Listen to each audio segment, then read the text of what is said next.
BJP সৰকাৰ চলি আছে এই সৰকাৰখনৰ নিচিনা থাৰ্ড ক্লাস আৰু ননসেন্স সরকার আমি কেতিয়াও দেখা নাই আসলে ননসেন্স বুলি ক'ব লাগিব কাৰণ আপোনালোকে নিশ্চয় দেখা পায় যে যোৱাকালি যেটো ঘটনা সংঘটিত হ'ল লখিমপুৰ জিলাৰ ফুকনহাটত উচ্ছেদৰ নামত যেটো কাম কৰিলে তেওঁলোকে আপোনালোকে নিশ্চয় দেখিছে যে এতিয়া খেতিৰ বতৰ কঠিয়া পাৰি থৈছিলে চৰকাৰী ভূমিত তাৰ পাছত এই কঠিয়াখিনি কেনেকুৱা ধৰণে বুলডোজাৰ চলাই আপোনাৰ টসনস কৰি পেলালে সেই কথা আপোনালোকে নিশ্চয় দেখিছে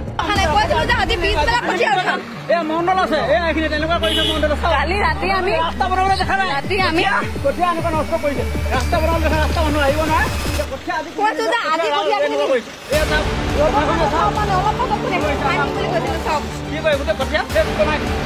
আমি খেতিৰ ওপৰত নিৰ্ভৰ কৰি খাই আছো বুলি আপোনালোকে সকলোৱে জানে মাত্ৰ এদিন সময় বিচাৰিছিলো আমি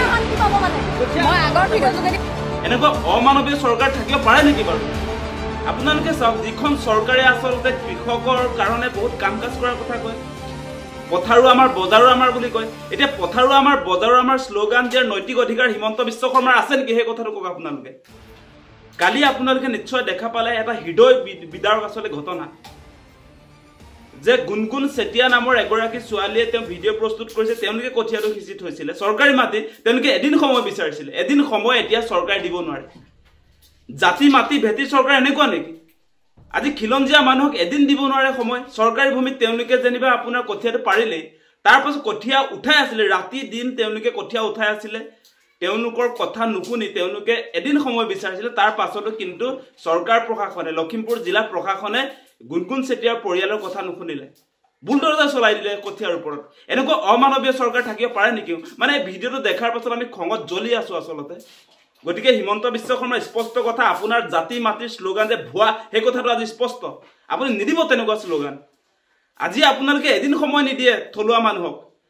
আনফালদি আমি দেখিছো আজি জিঞ্জাৰ হোটেল 13 সেপ্টেম্বৰ 2021 চনতে নোটিছ দিছিলে উচ্ছেদৰ কাৰণে আজিৰ দিনটোলৈকে সময়টো দিলে ন 4 বছৰ কিয় আজি জিঞ্জাৰ হোটেলক আপুনি উচ্ছেদ কৰিব নোৱাৰিলে আজি খিলঞ্জীয়া পৰিয়াল হোৱাৰ কাৰণে যে দুখীয়া মানুহ হোৱাৰ কাৰণে আপুনি 24 ঘণ্টা সময় দিব নোৱাৰে তাৰ পাছত আজি 4 বছৰ ধৰি জিঞ্জাৰ হোটেলক দেখোন নোটিছ দিয়া আপোনালোকৰ 4 বছৰ হ'ল আপোনাৰ ফেচবুক হেণ্ডেলত ঘোষণা কৰিছিল যে জিঞ্জাৰক উচ্ছেদ কৰিম আজিৰ তাৰিখলৈ বুলডোজাৰ তাত লগাব পাৰিলে নে গতিকে এনেকুৱা নাটক নকৰিব আপোনাৰ চৰকাৰখন যে পুঁজিপতিৰ পকেটত সোমাই আছে এই কথাটো স্পষ্ট হৈছে আজি গুনগুন চেতিয়া এটা উদাহৰণ এনেকুৱা বহুত ঘটনা ঘটিছে অসমত আৰু আমাৰ মানুহবিলাকক আপোনালোকে নিশ্চয় দেখিছে প্ৰথমতে যেতিয়া মুছলমান মানুহক উচ্ছেদ কৰে তেতিয়া আমাৰ মানুহবিলাকে মাতবোল নকৰে এতিয়া মুছলমানৰ পৰা গৈ এতিয়া খিলঞ্জীয়া মানুহৰ আপোনাৰ বুকুত গজাল মাৰিবলৈ হিমন্ত বিশ্ব শৰ্মাই যত্ন কৰিছে চাই লওক হিমন্ত বিশ্ব শৰ্মাৰ প্ৰকৃত স্বৰূপটো চাই লওক এফালেদি পুঁজিপতিবিলাকক আপোনাৰ মাটি গতাই আছে আনফালেদি আমাৰ থলুৱা খিলঞ্জীয়াসকলক উচ্ছেদ কৰি আছে আপোনালোকে দেখি আছে সেইবিলাক আজি পৰ্বতজোৱাৰ কথাই ক'বনে আজি পলাশবাৰীৰ কথাই ক'বনে আজি আপোনাৰ কাৰ্বি আংলঙৰ কথা ক'বনে ক'ৰ কথা ক'ব এতিয়া ট্ৰাইবেল মানুহৰ ওপৰত এতিয়া আক্ৰমণ চলিছে গতিকে এটা কথা স্পষ্ট হিমন্ত বিশ্ব শৰ্মা ডাঙৰীয়া 26ত নিৰ্বাচন আছে কিন্তু এনেকৈ খিলঞ্জীয়াৰ বিৰুদ্ধে সিদ্ধান্ত ল'ব তাৰ উচিত প্ৰত্যুত্তৰ পাই যাব আপুনি মানে এনেকুৱা ধৰণৰ কাম কৰিব পাৰে নেকি আপোনালোকে কথাটো ভাবি চাওক এতিয়া খেতিৰ বতৰ এতিয়া আপোনাৰ খেতি পথাৰত কৃষকসকল ব্যস্ত হৈছে সেই সময়ছোৱাত তেওঁ আপোনাৰ কঠিয়া তলি উচ্ছেদ কৰিছে কেনেকুৱা ধৰণৰ মেণ্টেলিটি থকা চৰকাৰ এইখন গতিকে অতি স্পষ্ট কথা এই যি গুনগুন চেতিয়াৰ পৰিয়ালক যাৰ আচলতে আপোনাৰ কঠিয়া উচ্ছেদ কৰিলে